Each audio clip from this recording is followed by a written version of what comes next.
Here we are. I think I'm live. Facebook always gives you a little time before you go live. Um, all right, looks like I am in fact live and here with you all for a little Q&A. I only got one question, however, but I think this question is one that I can talk about for quite a while. I will double check and just make sure that that is correct. Um, So I'm outside on our porch. Do you all want to see? This is where I live. It's just gorgeous. This is where I watch the sunrise every morning. Just a little beautiful spring day here. Apple trees are starting to bloom. And David's got a bunch of his starts on the table behind me for our garden. And we just got new porch furniture, which is so exciting. So, little insight into my life. The new backdrop. Yeah, this isn't a picture that I found on Google. This is my porch. I'm a little backlit, but hopefully that'll be fine. Um, yay, Kelly's here. She's here to support you in the chat, and I would love to hear any questions too that you all have that come up from anything that I share, or if you have a spur of the moment question that you didn't write in as a request, but you are interested in learning more, I can uh, spur of the moment speak to things if I am able to. All right. Oh, awesome. Joy Tanner just got one in. Thanks, Kelly. So Nikki wrote in this wonderful question about can you talk about the best ways to get enough protein on a plant-based diet? Thank you. So this is a great question, and this is one that I get frequently as somebody who is a proponent of a plant-based diet. Now, we all know that there are a million diets out there. And when we talk about a diet, I think what comes to mind is a prescriptive way of eating. Like everybody who's on this diet can eat this or cannot eat this, or don't eat foods that are prepared this way. And what I want to point out before I go into specifics of answering this question, which is a great question, by the way, Nikki, and I'm sure there's lots of people that have wondered the same thing. Before I go into that, I just want to say that if you're eating in alignment with Ayurveda, there is not that kind of prescriptive way, like everybody who eats an Ayurvedic diet eats this way because it's very individual. What is true is that there's a focus on seasonal eating. So we're eating foods that are in season, which are the best for our seasonal alignment and for our microbiome. And we're eating locally as much as possible, which again is best for our microbiome when our macrobiome is innately informing. Oh, we have a door. Oh, it's not gonna slam. The wind's blowing and this door is about to slam over here. When we have a macrobiome that is informing our microbiome, meaning we are ingesting the bugs, the bacteria from our actual environment. And you all know we're made up of more viruses and bacteria than we are our actual own innate cells. We are healthiest when we're nourished that way by our macrobiome.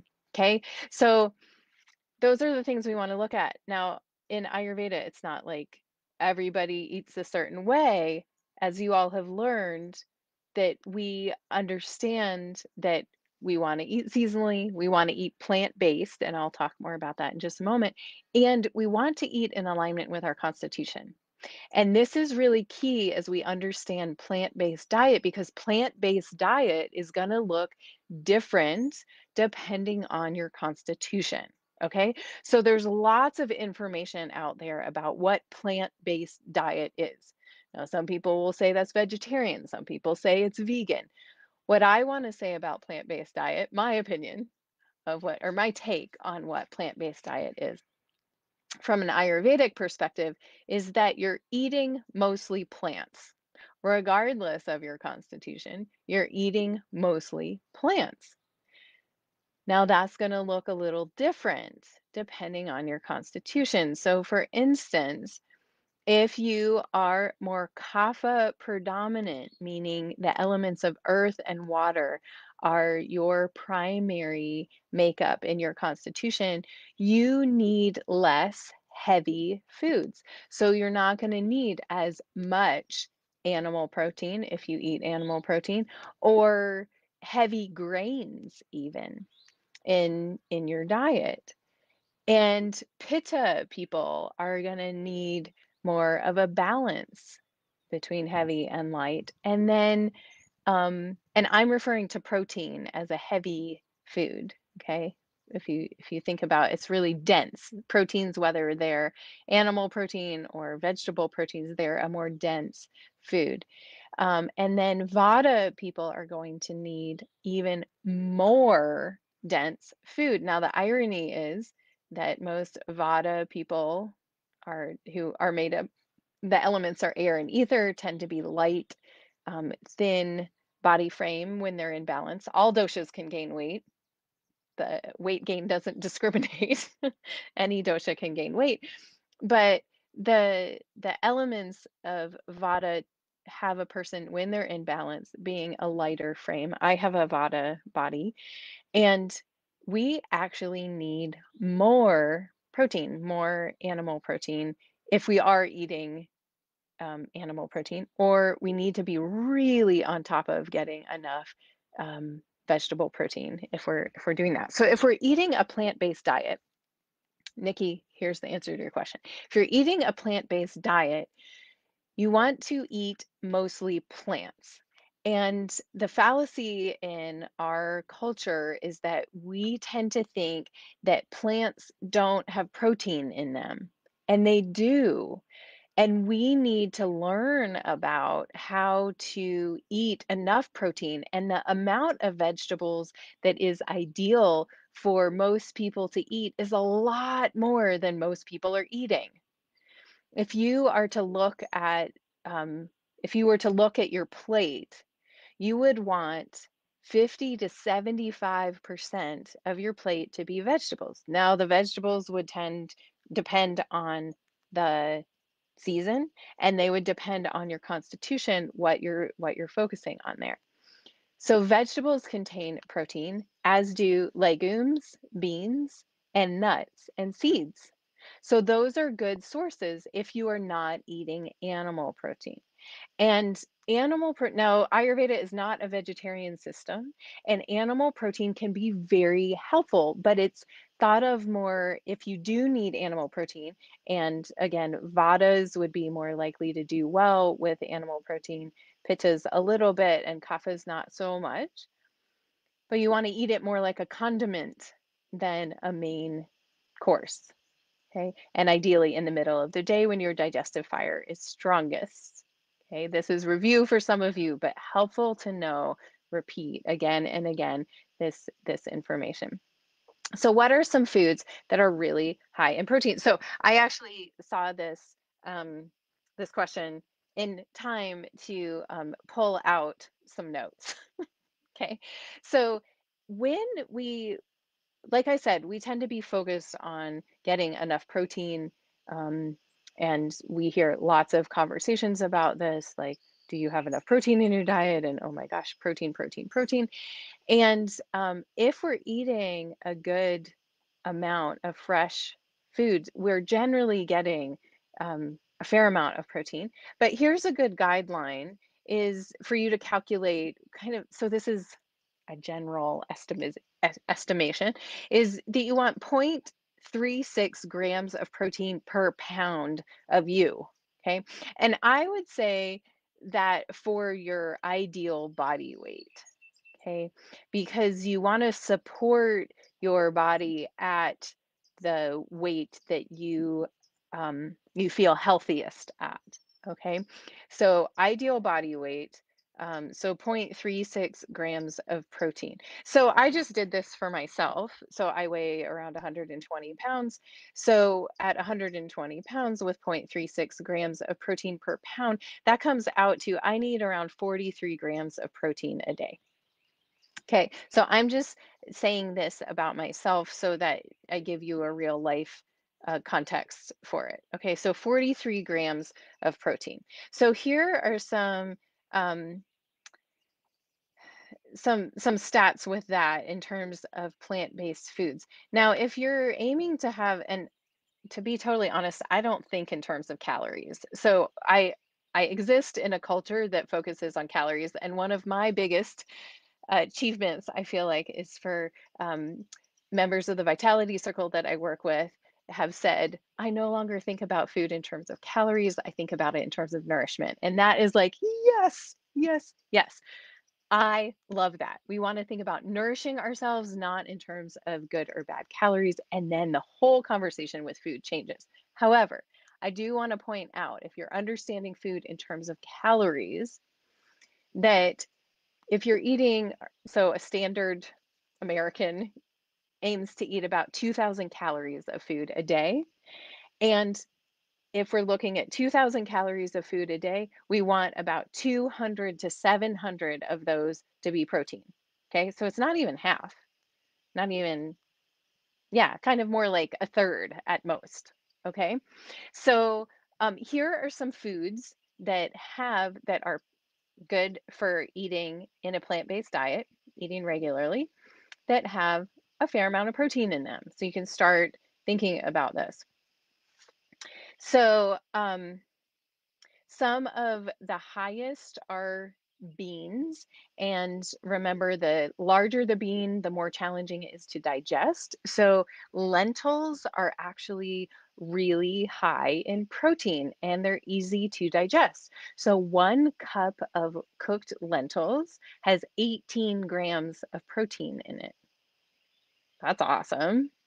1 cup of chickpeas, now this is a larger bean, but 1 cup of cooked chickpeas has 15 grams of protein. 1 ounce of nutritional yeast, to those of you in the Vitality Circle will appreciate this from our last um, retreat. We had a big discussion on nutritional yeast. 1 ounce of nutritional yeast contains 14 grams of protein. Here's some other things. 1 cup of cooked quinoa contains 8 grams of protein. 1 cup of wild rice contains 7 grams of protein. 1 ounce of hemp seeds contains 10 grams of protein. 1 ounce of almonds contains 6 grams. 1 ounce of chia seeds contains 4.7 grams.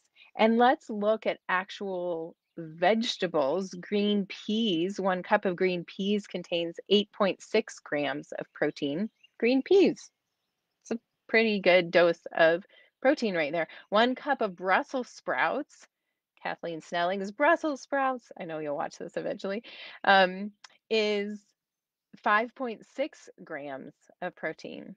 1 cup of cooked asparagus is 4 grams of protein. 1 cup cooked spinach is 5.3 grams of protein. So, and 2 teaspoons of spirulina has 8 grams of protein. So those are just some overviews. Now, other foods have protein in them too. Fruits have some protein. There, it's just that we need to understand that um, protein isn't just like meat or beans or protein powder. And I'm actually very wary of protein powders and supplements in that way. I really encourage folks to get their protein and all dietary needs as much as possible met through your food. Now, that's not to say I don't take some supplements, I do, and you may too. Things like fish oil or primrose oil or vitamin D or zinc, things like that. Our food supply is more depleted than it has ever been before. Another reason to eat as locally as possible and to grow your own food as much as possible so you can really tend to the soil. The health of our soil is innately linked to the health of us and our microbiome. So I hope that's really helpful. Nikki, if you're here and you have any additional questions, or if anybody else does about plant-based diets. Now, if you look at things like, I just think about some of like my favorite meals are like to have a grain, to have like rice or quinoa, and then uh, some steamed or roasted vegetables. Um, so a bunch of those, and then some. A sauce on that. So maybe a tahini sauce or a almond butter sauce or something, and like having like a big plate or a big bowl of that. We can eat a lot more in terms of quantity when we're eating vegetables. And so we can't necessarily go on quantity all the time of just like I eat, one bowl of food, because if that bowl is filled with um, one type of food, it's a lot more dense than another type of food. It's lighter. So vegetables we need to eat a lot more of. And so eating a plant-based diet, I just want to give you all permission to eat a lot of vegetables.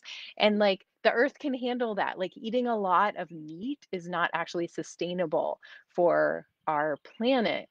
Eating a lot of vegetables is. And that's really exciting. Um, if you are eating meat, I personally do eat meat. A lot of people think I'm vegetarian, and I'm not. I was vegetarian for 6 years, and it was very detrimental to my health. But I don't eat a ton of meat either. I eat meat, I don't know, maybe 3 or 4 times a week, and have it in dishes with lots of vegetables. Okay, and for lunch, because that's when you can digest best. So, that's just what I do, okay? I'm a Vata Pitta person, and I'm in Pitta stage of life.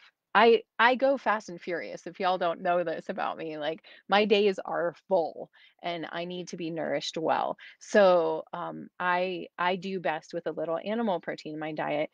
You could add like sardines to things too, like sardines are a great support for if you need a little more to your food. Some of you might think that's really disgusting, but they're great, and you can even eat the bones in the sardines, and those are really great for calcium. And littler fish, as opposed to big fish from the ocean, are always better in terms of mercury.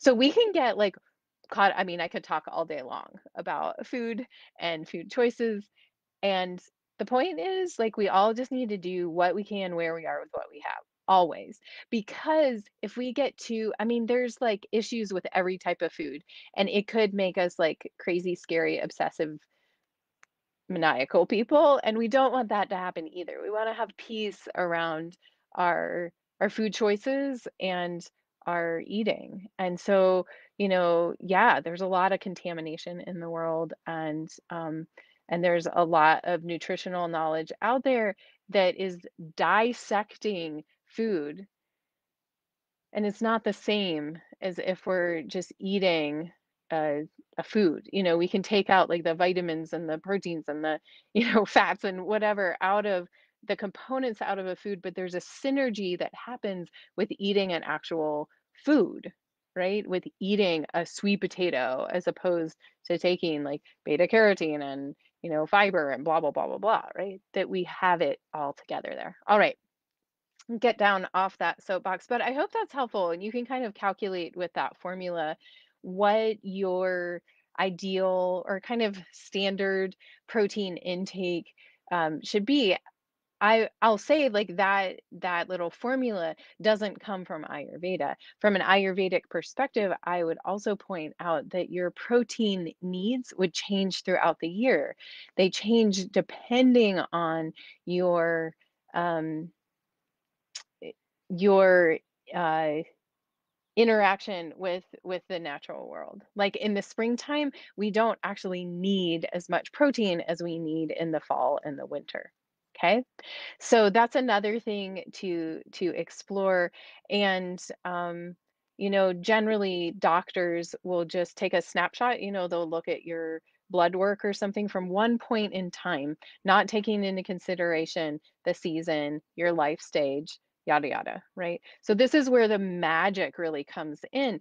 Blood tests are great. We can gather lots of great information from them, but the magic really comes in when we can look at who we are given that one point in time snapshot that the doctor had a lab record for us. Okay. So when we're looking at the seasonal rhythm and really being in tune with what we need, our protein needs go up and down throughout the year. So less protein is needed in the springtime, more protein is needed in the fall and the winter. Okay. So let me know if anybody else has questions about protein. Oh, there's lots of comments here. I was just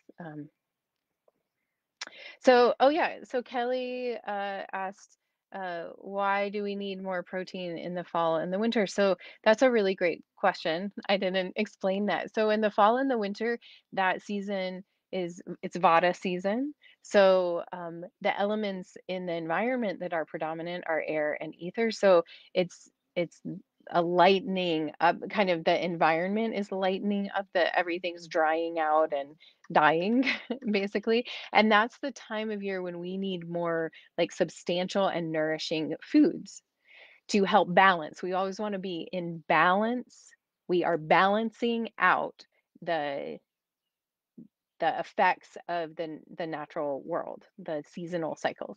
So in the fall, there's lightness in the environment, and that's not a good time to be eating so much like raw greens or something that are liver clearing and really create lightness in the body. That's better in the springtime.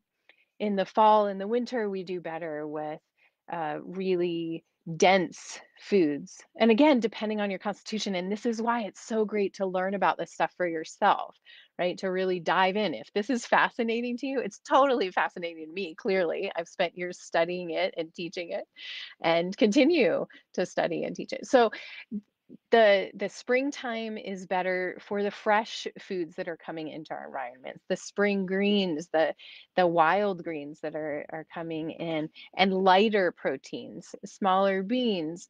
If you are eating animal protein, eating like chicken, fish, during the springtime, and then you look at the fall, like that's when more like hunting happens, right? If people are like David's a deer hunter, and we've been eating venison this winter.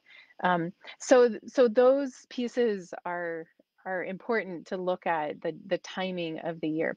Laura, the calculation was to multiply 0.36, so 0.36 grams of protein per pound of your ideal body weight.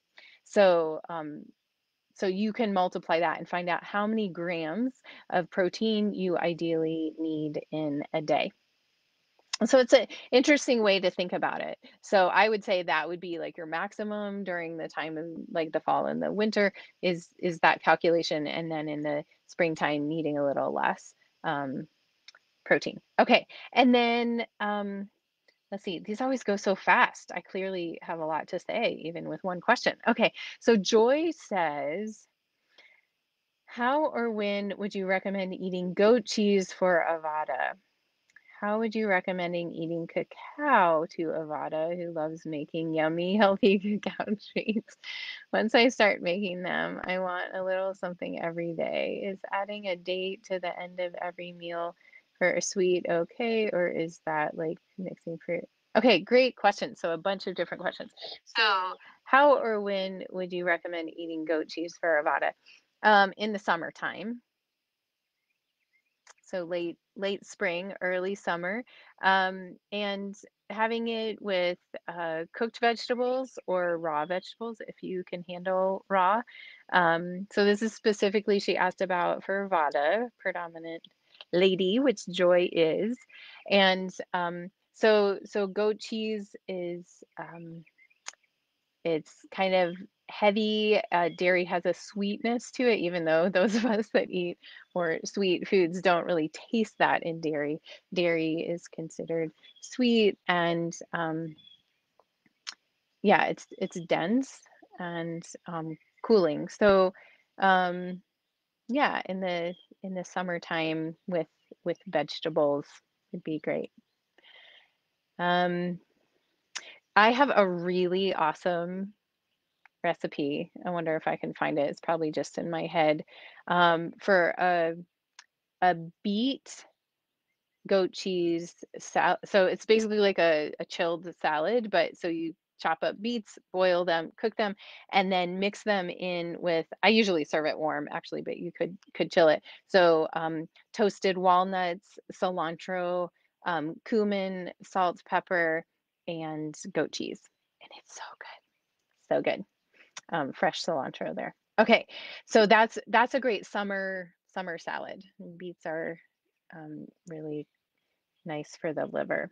Okay, so how would you recommend eating cacao to Avada who loves making yummy, healthy cacao treats? So I'm curious what you make with those, what or what your treats are that you're making, but I would suggest having cacao in like a bliss ball form, or at least combining it with a beneficial fat like coconut oil or ghee, and you can make kind of like truffles with cacao. You can use maple syrup or honey and sweeten it a little bit. I also use cacao nibs on my breakfast often. Like if I have cooked apples or pears with a little almond butter or almond milk yogurt, then I'll sprinkle some cacao nibs on top. They add a nice crunch. So that's fun. You could also use cacao to make like some healthy cookies. You could do with oats and almond flour, um, or even using like a tahini or almond butter, like a nut butter. You can make like a chocolate peanut butter, but actually with cacao and almond butter cookies.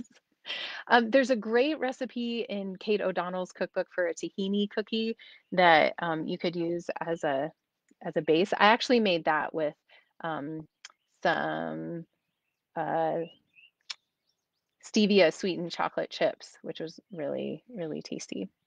Um, And then is adding a date to the end of every meal for a sweet okay? This is such a great question. And I I live this every day because I want to eat a date after every meal. But the answer is it's not ideal. It depends on what you've had for your meal. So if you've just had like a grain and vegetables, um, then sure, you can have a date afterwards. If you have had meat or beans, I wouldn't recommend it. That's not going to create much happiness in your tummy. It's going to be poor food combining to combine the date with animal protein or beans. So again, food combining really has to do with your state of agni. And so if you feel like things are going well and it's not really bothering you, then sure. You'll notice if it's an issue, if you have gas, bloating, pain in your digestive tract, or if you notice you have more ama or coating on your tongue the next day. So do a little research there, but those are just some general guidelines that I would recommend in terms of having a date at the end of each meal. Um, it might be better to have one of your uh, tahini cookies, perhaps, if you want something a little sweet. So great questions, you all. I love seeing these come in and keep them coming. We've got one more week of oh, Joy says, yes, I make them with a bliss ball or store them in the almond butter and eat it that way. Yeah, so you might notice that that sweet craving is there, and if it starts building, so remember the principle of like increases like. Okay, so when we have more sweet, we crave more sweet. So if you're starting to kind of get on the sweet train, you might want to have a little sit down with yourself and say, like, am I eating enough balancing taste? Do I have enough bitter taste, astringent taste? Those are the ones that really balance out the sweet craving. Or am I just being drawn to sweet, sweet, sweet, sweet, sweet? And, especially for somebody who's Vata predominant, if you're having healthy sweets, not refined sugar, um, a little bit every day is fine. It's actually helpful. Sweet taste calms Vata imbalance. So that can be helpful in terms of things like almond butter or having making bliss balls, things like that. But do think about where that food combining is is happening with whatever you just ate for your meal prior. Um, the caffeine in cacao, I would say, is negligible unless you are eating a ton of it. But if you're just mixing some in almond butter for a couple spoonfuls or putting, a couple tablespoons in a recipe of bliss balls, I would not worry about it. So, of course, we take that out when we're detoxing, but just in daily life, totally I wouldn't worry about it too much. All right. Enjoy your bliss balls. So thank you all so much for being here today. Thank you, Kelly, for being a support in the chat. And keep sending your questions in. And we'll do this one more time next week for April.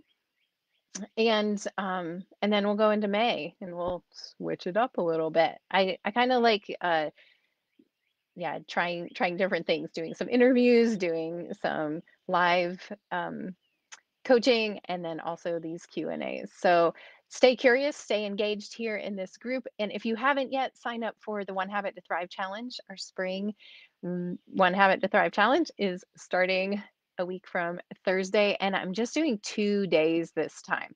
I'm going to pack, I think there's 7 sessions in total into 2 days, and we're just going to go for it. If you can't make the sessions live, they will be recorded. You can watch the replays, and they will all be up until the following Tuesday, the 11th. So no worries if you're like, but I work all day or whatever. Sign up for it. Thank you, Kelly. It's in the chat. You can sign up for that, and you'll learn a lot more about how to align with the springtime, about your constitution, about how you can set yourself up to thrive in this season and the coming summer heat. So I look forward to having you all involved there too. Sending you all lots of love. I'm off to eat lunch. Mwah. Have a beautiful day. Bye.